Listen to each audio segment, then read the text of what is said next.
હાય દોસ્તો, Radhe Radhe. Welcome to my mini blog. તો આજનો બ્લોગ ટ્રાવેલ બ્લોગ નથી, આજનો રસોઈ શો બની ગયો છે. હું એક આઈટમ બનાવવા જઈ રહી છું જેનું નામ છે આલુ પરોઠા. તો હું આલુ પરોઠા બનાવું છું મારી સ્ટાઇલથી. જો તમને મારી સ્ટાઇલ ગમે તો તમે ચોક્કસ તમારા વાપરજો સ્ટાઇલ મારી.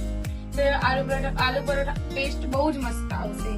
તો ચલો તમને બનાવતા શીખવાડું. તો તમે અત્યારે શું શું તૈયારી કરી, હાલ શું શું કરીને રેડી રાખી છે તમે બતાવો દર્શકોને. અમે મરચા એન્ડ ડુંગળી સમારીએ છીએ જો, અને એ સમારી બટેકા બફાઈ જાય પછી એનો વઘાર કરીશું, પછી બતાવું. તો એક બાજુ આ લોટ બોરીને તૈયાર રાખ્યો જો, લોટ બોરીને તૈયાર રાખ્યો હોય અને એક બાજુ બટેકા બફાય છે. તો દોસ્તો જો અમારા બટેકા બફાઈ ગયા છે, તમને બતાવું. તમે જોઈ શકો છો મારા બટેકા. બટેકા મસ્ત મેં બફાઈ ગયા છે. હવે એને શેરીને એનો માવો બનાવવામાં આવશે આલુ પરોઠા. તો ચલો તમને બતાવું. તો દોસ્તો તમે જોઈ શકો છો અમે બેસી ગયા છીએ બટેકા ફોલવા. અમે બંને જણા ફોલીશું અને પછી બટેકાનો માવો બનાવીશું, પછી બતાવું.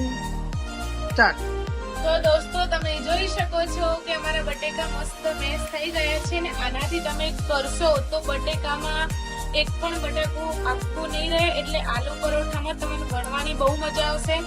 તમે જોઈ શકો છો એમાં નાખવાનો મસાલો ધાણા, મરચા એન્ડ ડુંગળી, મરચું, હળદર એન્ડ ધાણા જીરું એન્ડ ગરમ મસાલો. હવે આપણે એમાં નાખીશું. ચાલો તો હવે નાખીશું આમાં મીઠું. મીઠું સાધારણ જ નાખવાનું, કેમ કે આપણે બટેકા બાફે હોય એ વખતે આમાં મીઠું હોય જ, એટલે ટેસ્ટ કરવાનો, ટેસ્ટ પ્રમાણે તમે તમારી રીતે મીઠું નાખી શકો છો. હવે આ મસાલાને સેજ ચાટ મસાલો પણ નાખીશું આમાં, એટલે એનો ટેસ્ટ ચટપટો આવે. તમે આમાં લીંબુ પણ નાખી શકો છો. અમારા ઘરમાં કોઈ ખાતું નથી એટલે અમે લીંબુ નથી નાખતા, પણ આમાં લીંબુ બી નાખી શકો છો. તો ચલો આને કરીશું મિક્સ.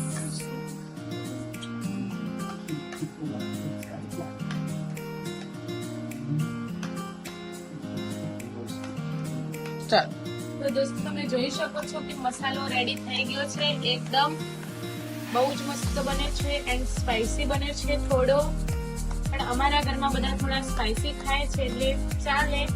તો ચલો મળીએ હવે. તો ચલો હવે મળીએ આલુ પરોઠા વણવાની રીત એમાં. તો જો આરુષ, તમે શું ખાય છે આરુષ? હા કે તમે ખાવા, બેટા પોપકોર્ન કે તમારે ખાવા પૂછે કે તમારે ખાવા છે તો આવી જાઓ, આપણે બધે ખાઈએ. અમે રસ્તામાં તો બે ગયા ખાવા, અમારા છોકરાનો ભાગ પડાવ.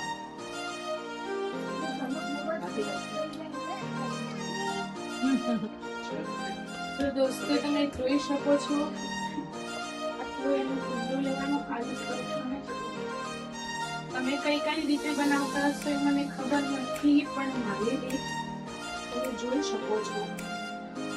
હું કઈ રીતથી બનાવું છું.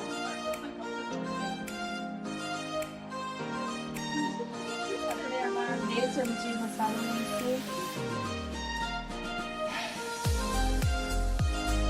એ મસાલાને થોડો સ્પ્રિંકલ કરીશું.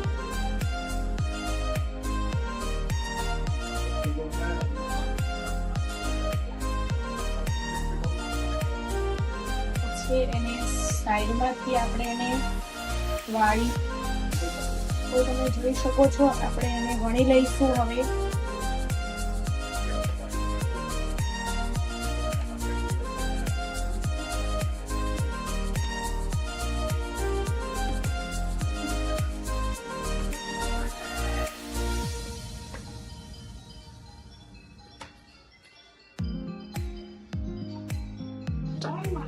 તો દોસ્તો તમે જોઈ શકો છો કે આલુ પરોઠો હવે એને ચડવાની પ્રોસેસ કરીએ આપણે. તો આલુ પરોઠો ચડે છે તો એના પર તેલનું સ્પ્રિંકલ કરશું.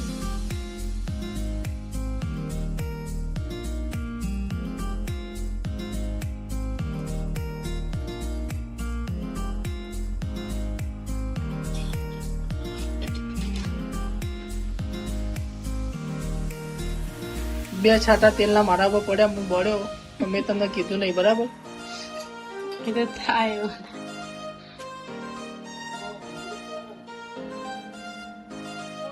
તો દોસ્તો તમે જોઈ શકો છો કે આલુ પરોઠો રેડી થઈ ગયો છે. તમારે આવો બને છે કે નહીં તો કોમેન્ટમાં જરૂર જવાબ આપજો. તો દોસ્તો જો મારા મમ્મી ખાવા બેઠા. કેવું લાગ્યો?